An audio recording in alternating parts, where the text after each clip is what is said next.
and welcome to the Seahawks360 podcast, a sports ethos production. I am your host, Candace Higgins, and it is always both a pleasure and a privilege to talk Hawks with you, especially this time of year. We are beginning to get in the thick of it in training camp, and the competition is absolutely heating up in multiple positions. There's definitely a lot to cover. We're going to talk about some of the things that happened at training camp, just some of my general takeaways, some of the trends and themes that we're seeing from the team, some things to look forward to, some maybe even some things to be concerned about. We'll talk about it all. We got a lot to get into, so let's talk Hawks. Over the past week, there has been a lot of information regarding training camp and just some common themes we're seeing. Some things to definitely get excited about. Like I said before, one of the things that a lot of the reporters have come back mentioning, and I don't think this can be talked about enough, is just how physical this training camp has been. Every reporter, especially those first few days this week, Monday, Tuesday, Wednesday, the reports were just pouring in, and every reporter was just talking about how physical, how hard-hitting these camps were, how competitive, the competitive juices flying around and smack talking. And there were even a few fights. DK Metcalf and Daryl Taylor kind of got into it. Both things are fine. There's nothing to get alarmed about. That's just kind of the fire that you want. You want these guys to get amped up. You want them to be competitive. And because they would be the same way if they weren't playing each other. So they know that they're going to have each other's backs at the end of the day. But you just want that competition, that physicality. That's what football is. That's what football is about. And it seems like this camp is embracing that. I can't recall, at least any time in recent years, that has been just such a strong characteristic about the camp to this point. It's always been, good takeaway. So that's not to say anything, but this team is just full of young, hungry players.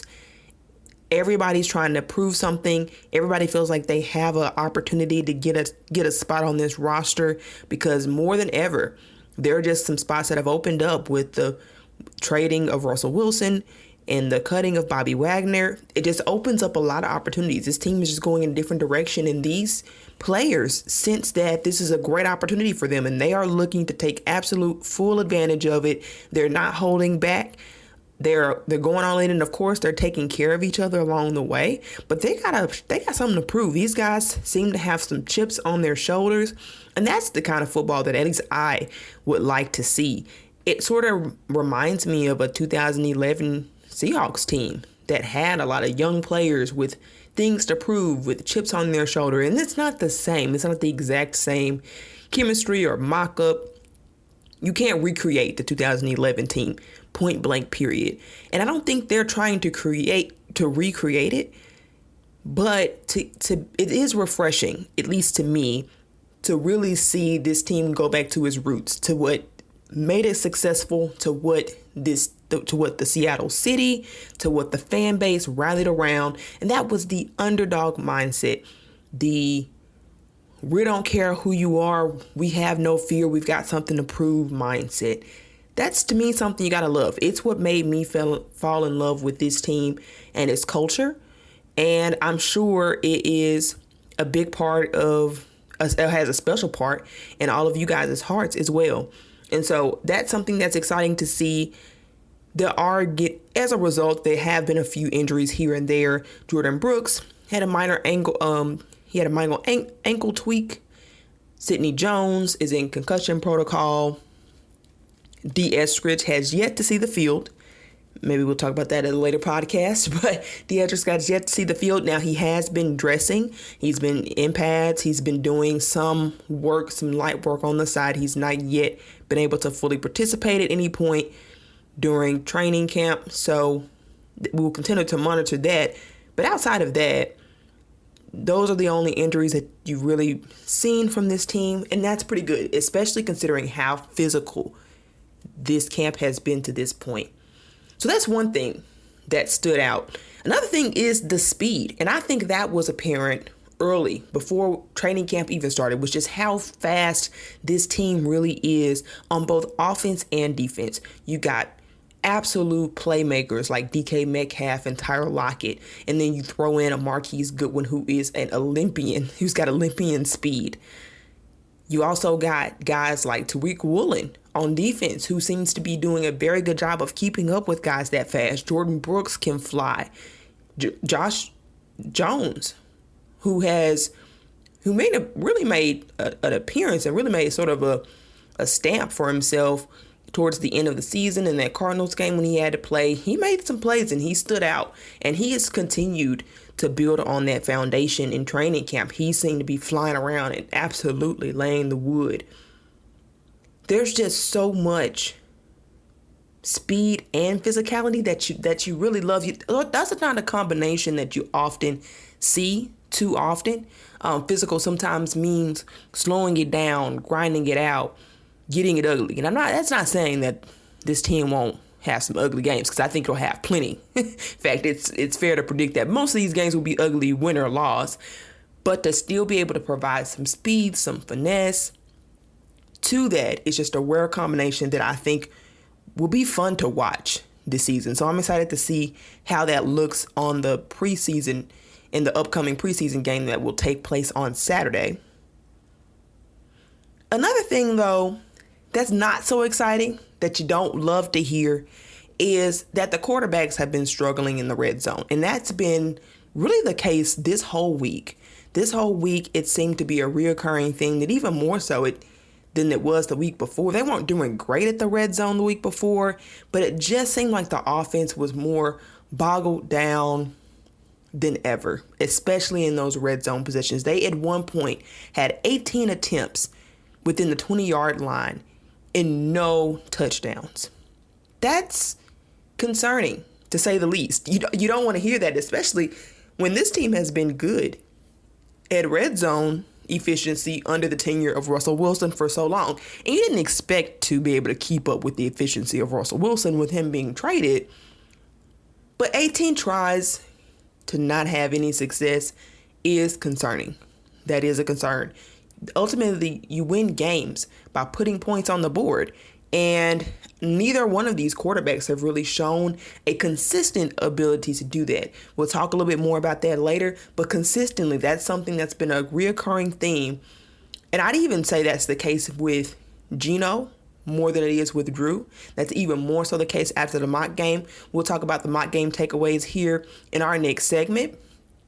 But with Geno, I think it's just a timing thing for him. I think he's really got to play faster in a way that doesn't allow for the cornerbacks to get their hands on these balls, because there's a ton of pass deflections.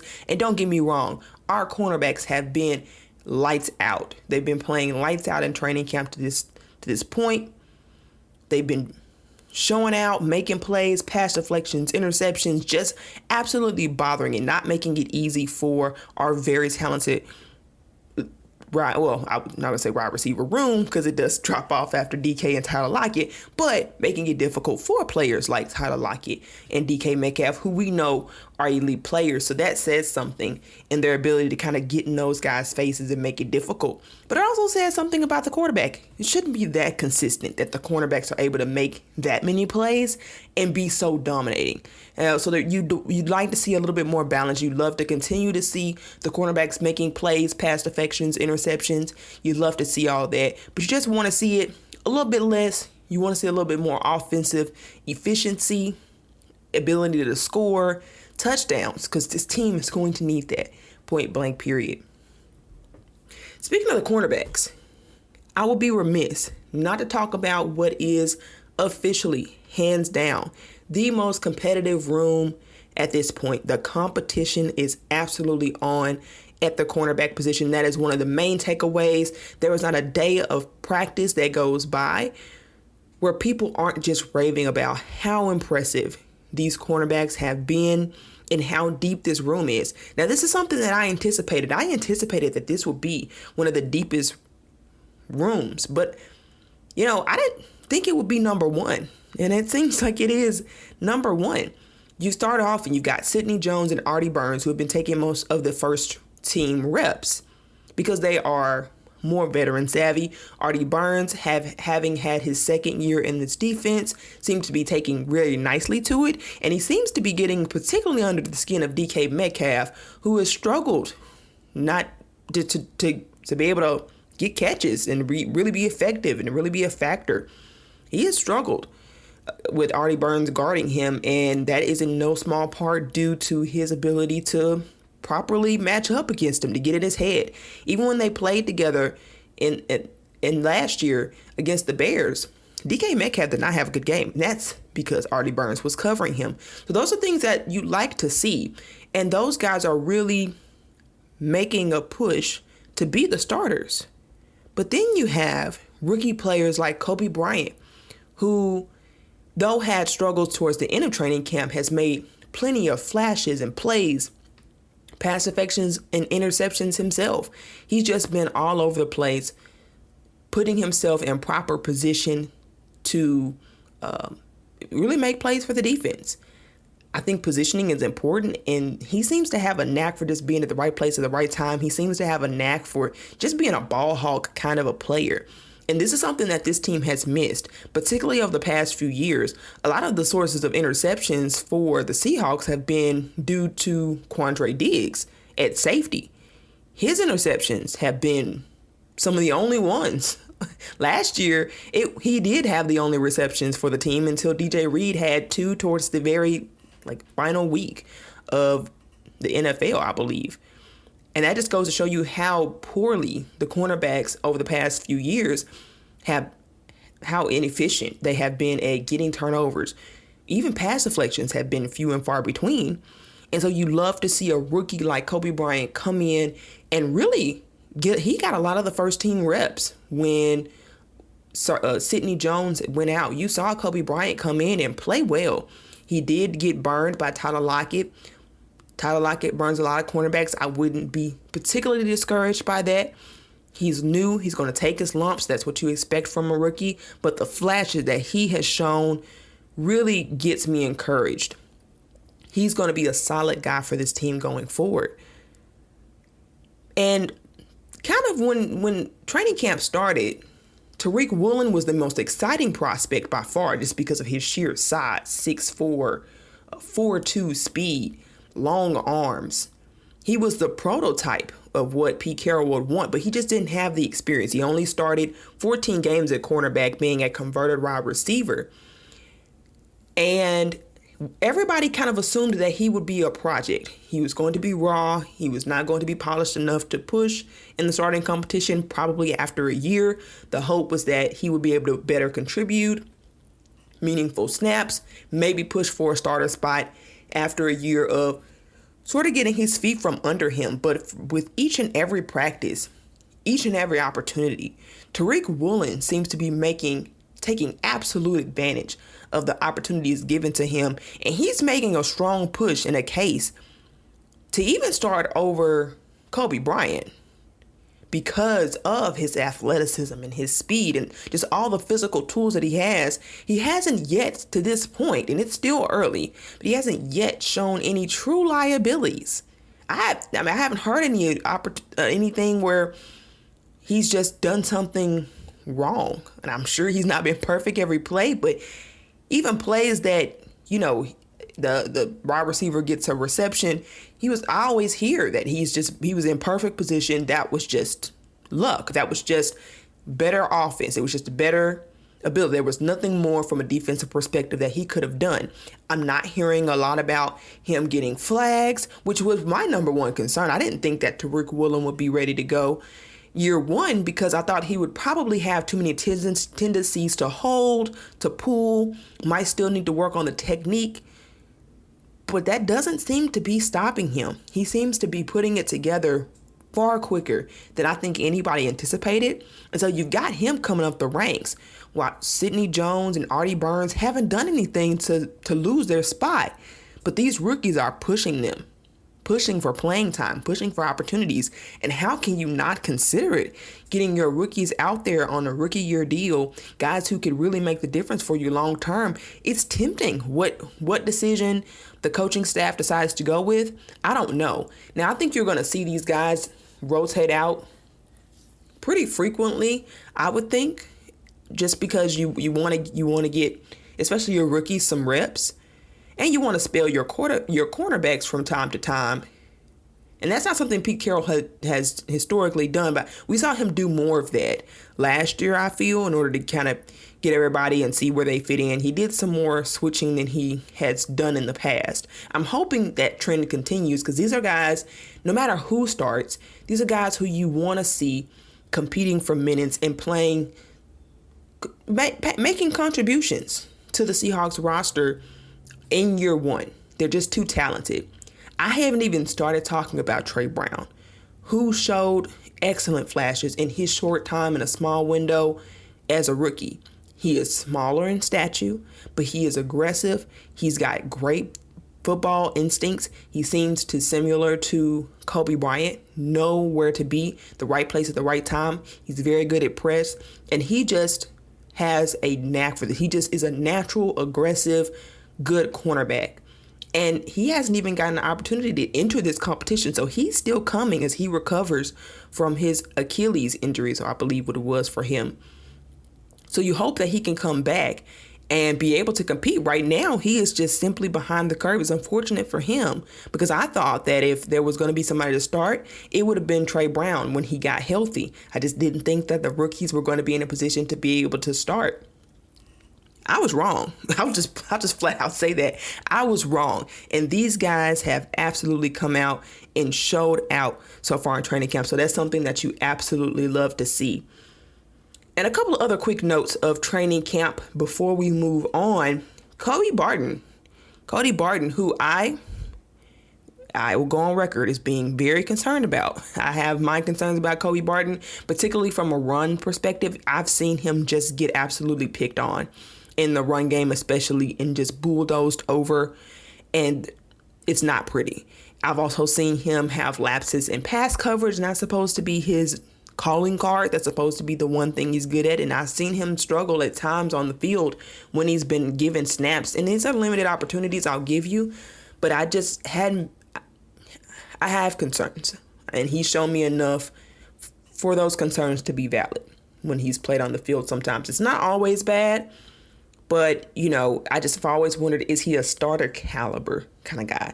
Is he more of a rotation, more of a backup linebacker? I mean that he's more of a backup, but he's got his opportunity to prove. The coaching staff has waited. He hadn't really got a lot of opportunities because being in front of Bobby Wagner and having Jordan Brooks drafted, and now it's his chance to prove to this team and to this league that he is a starter at the linebacker position. And I've heard some positive things coming out of camp from him, that he's made some plays, some impact plays on blitz, that he's made some pass breakups. Those are things you want to hear. You want to hear you want to see that he's making a difference on the field. Sometimes, to me, he could disappear.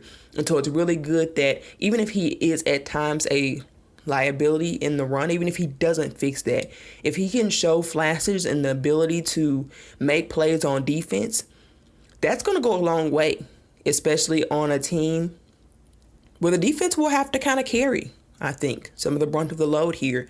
And you can't really afford, I don't think, for any position to be a weak link on defense, because there's going to be a weak enough link at the most important position in football, and that's the quarterback position. So with that, that's encouraging to see. We'll continue to monitor it. I hope to see progressive plays from him.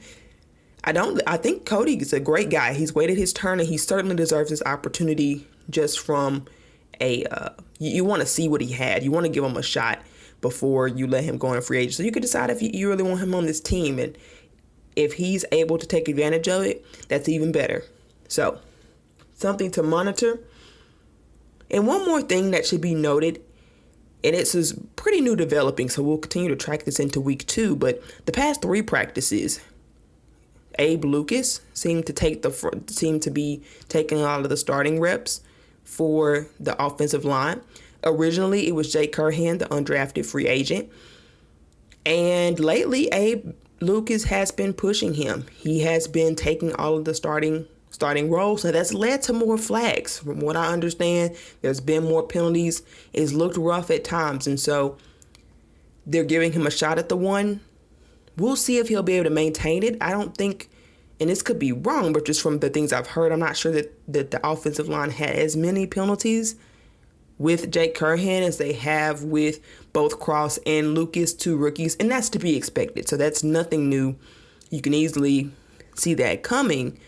But in my opinion, it's going to be a great or interesting thing to watch and see if he can improve in that run game. I have no concerns whatsoever about Abe Lucas from a pass protection perspective. Zero concerns. But the run game is going to be so critical for this team this year. It's going to carry the offense. It's going to have to carry the offense because the quarterback position is just a weak link at this point. And so what you want to see is a dominant enough run game to offset that, to help keep the chains moving. And while I would love to see Abe Lucas step into that role, if he can prove that he can that he can run block effectively and be pretty good at it, then I'd love for him to start. I really would love to get him those reps early. But I'll go down saying Jake Curhan is the better at run blocking. And since run blocking is much more important this year, I don't know. I still lean towards it being better to start Curhan, at least to start the season. I don't think you have to keep Curhan in for the whole year, but at least to start Curhan, make sure the running game gets off to a good start, and, hey, see where things go from there. If Abe Lucas can get better and improve in that area, take over, great. But I just want to make sure that the run game doesn't suffer because that's going to be so important to the Seahawks' success. Now, if Abe Lucas really is just getting better at run blocking, then great. And I digress. But I'm not sure about that just from the early signs of his, and we'll talk more about that here in a couple minutes in the mock game, but just from the early signs, the run game hadn't exactly thrived with Abe Lucas starting. And on top of the penalties too, something to continue to watch. I want to make it clear, I'm not against Abe Lucas starting. I just want to make sure that the best person wins, truly. And I do put more emphasis on the run game this year than the pass because of our quarterback situation, like I said. So, training camp has had some interesting trends, some encouraging signs, some things that you don't want to hear, but that are true. And so we'll consider to monitor those things, but the full week of training camp led to a culminating, very important first mock game for the Seattle Seahawks this past Saturday. So yesterday, there was a mock game that took place. It was not something that was live streamed, so I was not able to watch it, but I kept my ear to the ground, heard a lot of the commentation from the reporters, read a lot of feedback, listened to the press conferences, and I've got some conclusions and some takeaways from the mock game coming up. This past Saturday, the Seahawks took the field for the first time in their first mock game. And this was a really important benchmark, especially in the quarterback race. Up until this point, Geno had a pretty strong lead on the quarterback race. He had a lot of the first team reps.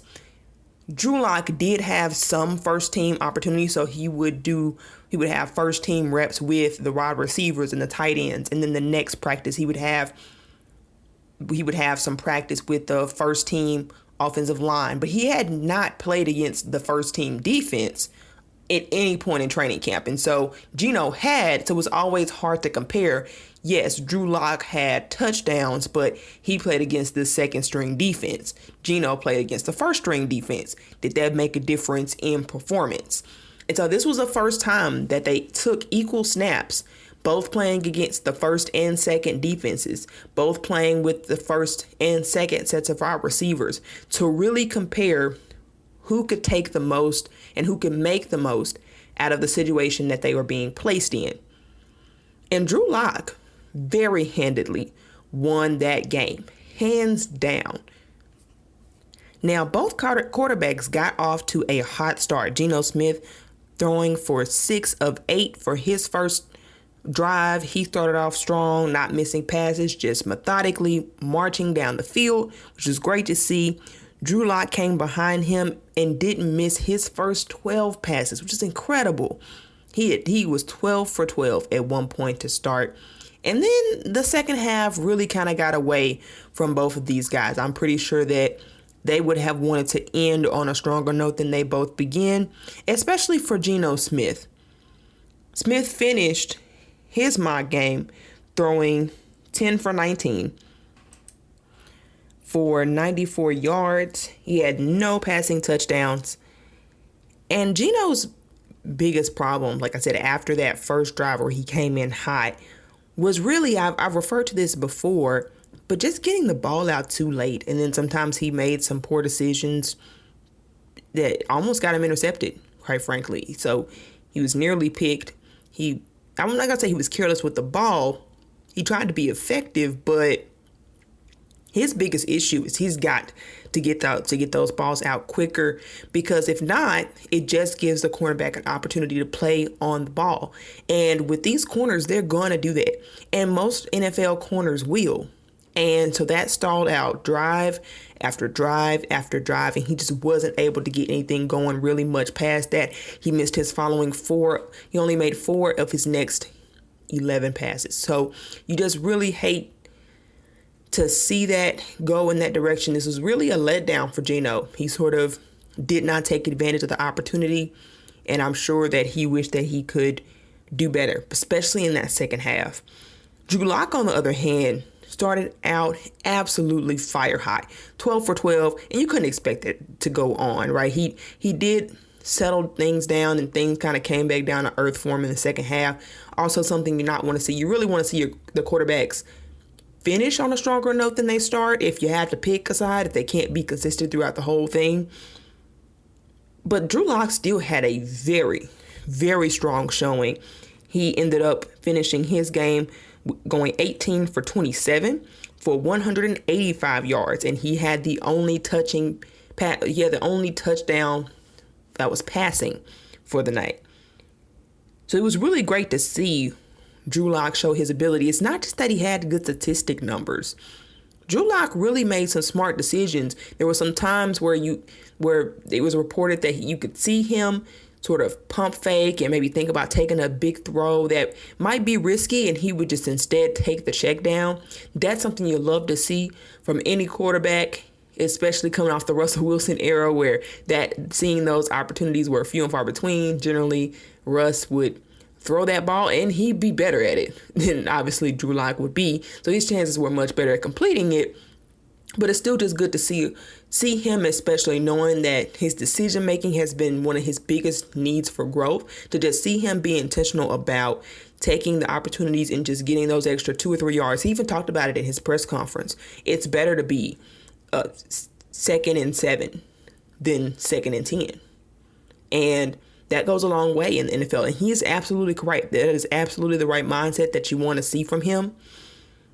And yet, in this game, Pete Carroll was still uncommitted. He was uncommitted to, really, he said that Drew Lock statistically had the better game, but that he needed to go back and look at the film to really see if it passed the eye test, essentially.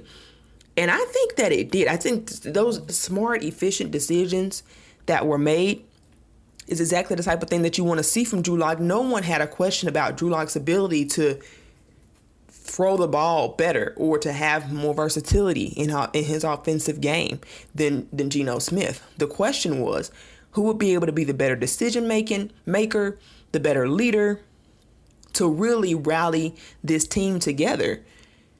And I thought personally, as you all know, that would be Geno. But Geno, not just in this mock game, but throughout training camp, has consistently had more turnovers, more interceptions.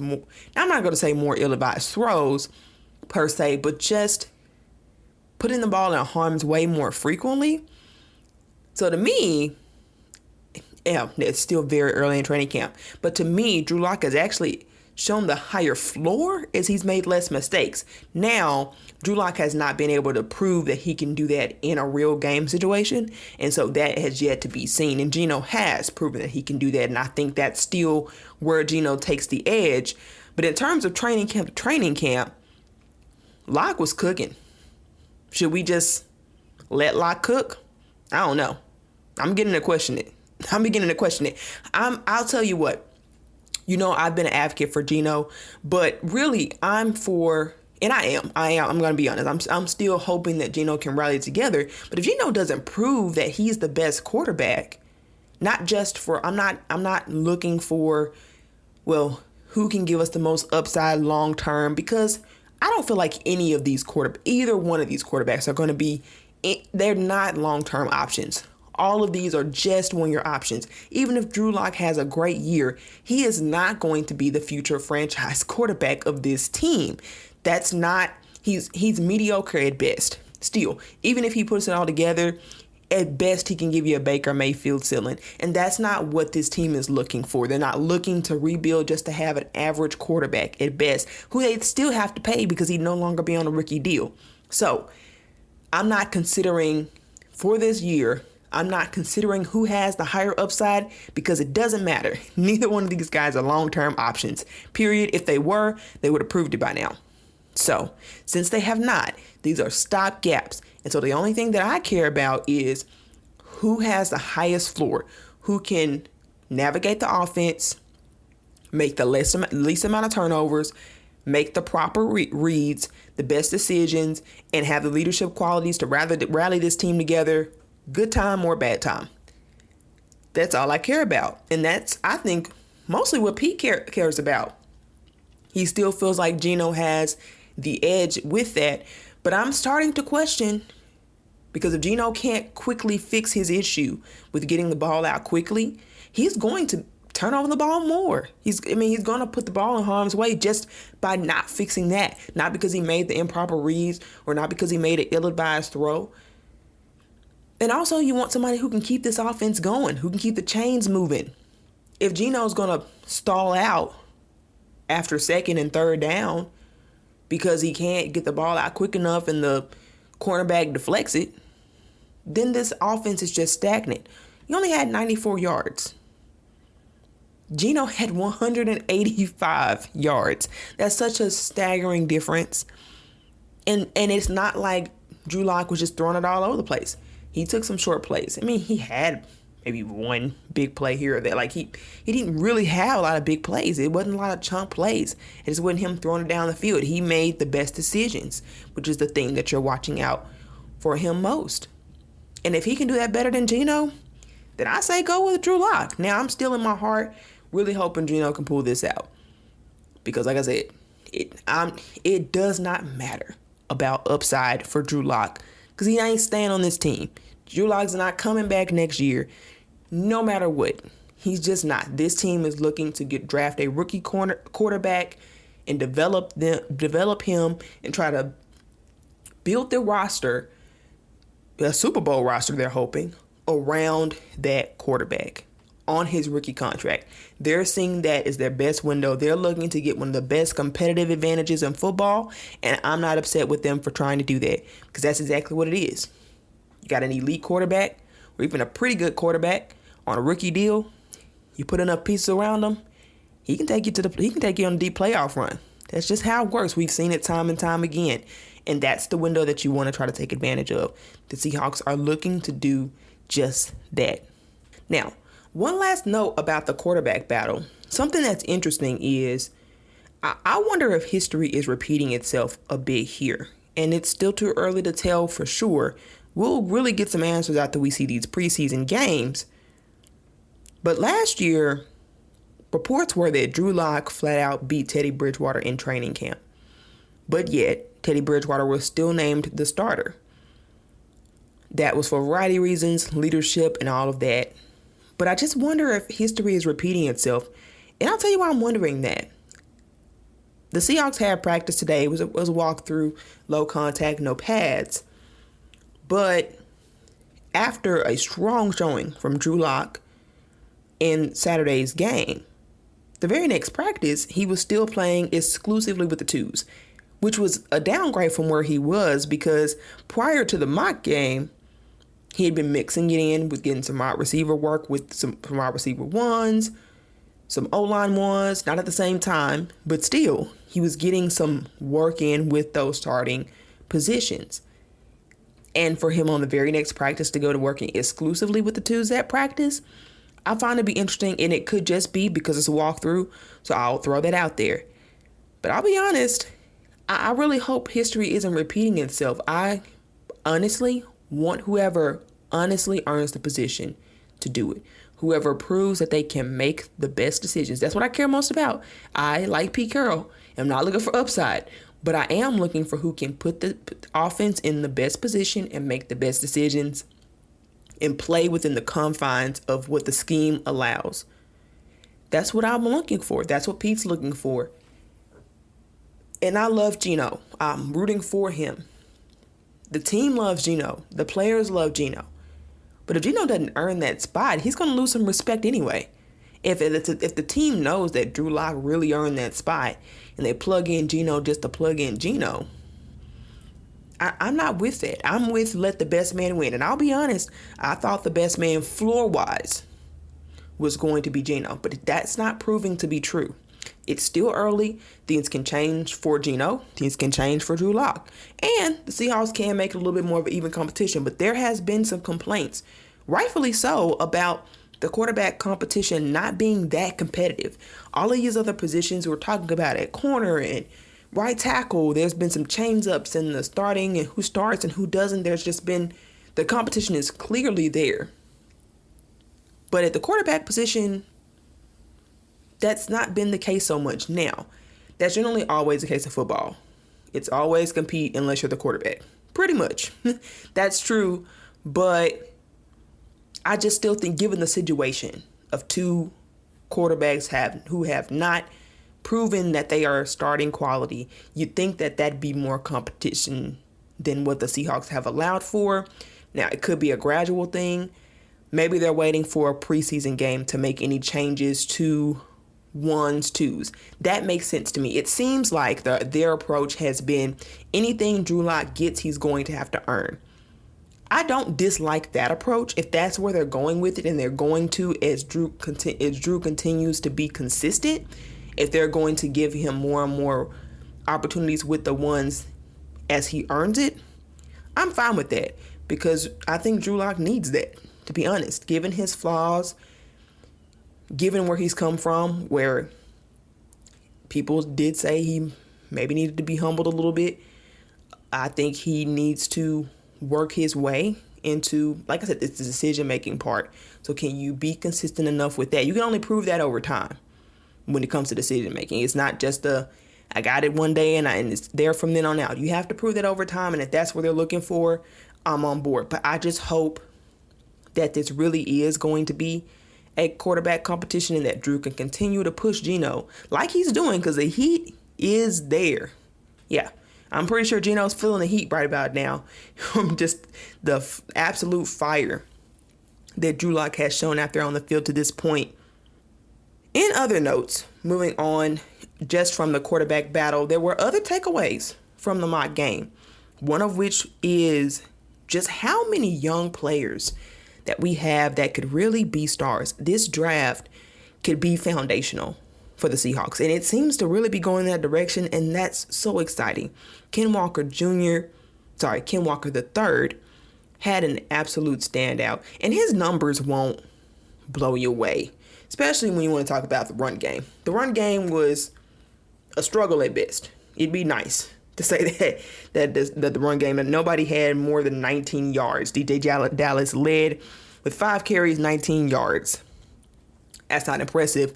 I think they really wanted to let the quarterbacks kind of air it out a bit. And I think the run game did struggle sometimes, especially depending on which line, was it the first starting lineup or the second lineup? I think that wasn't consistent. But Ken Walker, he had 5 carries, 16 yards. Like I said, that's not going to blow you away.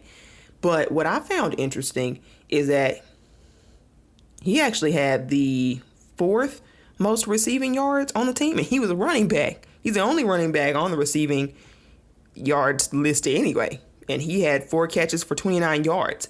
So that's exciting because there's been reports about his ability to be a threat from the receiver perspective, and a lot of people did not think that he'd be able to provide that to a team just because he wasn't used that way in college. But it seems like he's extremely capable. the Seahawks haven't even really focused on running backs in the receiving game that much. But for him to be getting these kind of looks to have 29 yards and him to be the only running back to have that kind of those kind of numbers or be on this list at all for receiving yards, to me that just speaks to his talent. I think this kid is going to be special, especially if he can stay healthy. I'm really excited to see him. You got other standouts like Darrell Taylor, who was a problem to block this mock game, no matter who was starting. And you are talking about some rookie tackles, and so yeah, take that with a grain of salt there. But Darrell Taylor, just his speed, his bend off the edge, the flashes that I've seen from him, I couldn't see it in the mock game, but just in camp, he looks explosive. He just looks ready, and this kid looks like he can have a monster breakout year if he can really put it all together. So I'm excited for him. Derek Young seems to be the wide receiver that I hear about the most, who is really, putting his ring, who's really standing out in this wide receiver competition. There's really not been a lot of talk about the wide receiver competition. That's a little disappointing, because I think that it's something interesting to watch is who gets the wide receiver 3, 4, 5 positions. And Derek Young, even over Bo Melton, has consistently throughout training camp been mentioned as making plays, taking advantage of the opportunities that he gets. And that's something that you want to see, especially with a player like D. Eskridge, who has not yet been able to stay healthy long enough to prove anything. You really want to see this rookie class set itself up to be the foundation of the future for this Seahawks team. You see Tariq Woolen making plays. We've talked about him. Abe Lucas making a push in the right tackle position. This really just looks like a strong class for the Seattle Seahawks. And after a history of bad drafts, this draft couldn't have been needed more. They've still got to go out and prove it. They've still got to show us what they can do. There's still a lot of football to be played. We haven't even really gotten started yet. But these are exciting, developing notes to really, really make you think about how quickly this turnaround could be. This does not have to be a 5-year rebuild process. If the Seahawks continue to go right, to go in the right direction, develop their rookies, have one more strong, solid class, pick the right quarterback, the Seahawks can be right back in contention next year. I believe that if some of these rookies really show out the way that I think they can, if they really show their potential, this could be a really quick rebuild for the Seattle Seahawks, and that would be exciting for the fan base and for myself who covers the team. So that's all we're going to talk about for the mock game. There is a preseason game coming up on Saturday. Excited to finally see some official football from the Seattle Seahawks. We will do a midweek podcast this week. Excuse me there. We will do a midweek report now that we have games coming. So I'll kind of give you a preview, my thoughts, and we'll also do a post game. So we'll have more podcasts dropping out as we get closer into the season. It's that time of year. That's all we have the time for, guys. I really appreciate it. Before we get out of here, I wanted to give a shout out to Cruz Beans. One thing that I mentioned before on another one of my podcasts was that if you gave a 5-star review, you would absolutely get a shout out on this podcast. And so I wanted to give a quick thanks to Cruz Beans for giving a 5-star review to the Seahawks 360 podcast. He says, "Love the Hawks and love this show. Go Hawks." Thanks, Cruz Beans. Appreciate that. Thank you all for sharing. We're continuing to grow. I'd love to hear your feedback. Give your feedback on Twitter and share with friends, with other fans of not just the Seahawks, but the NFL that you know. We're doing our absolute best to put out quality football content for you as we get close to kick off this NFL season. Let's try to enjoy it all together, guys. Well, guys, that's all the time we have for today. You can find me on Twitter. I am your host, Candace Hagans. Find me on Twitter at CandaceH901. That's CandaceH901. Be sure to follow the show on Twitter at Ethos Seahawks, where you get your polls, get your interactive content. We throw out statistics and analysis throughout your week. You want to make sure that you don't miss anything there. So give us a follow. Make sure to share with any of the 12 that you know. Appreciate you guys. That's all I got. That's it. And as always, go Hawks.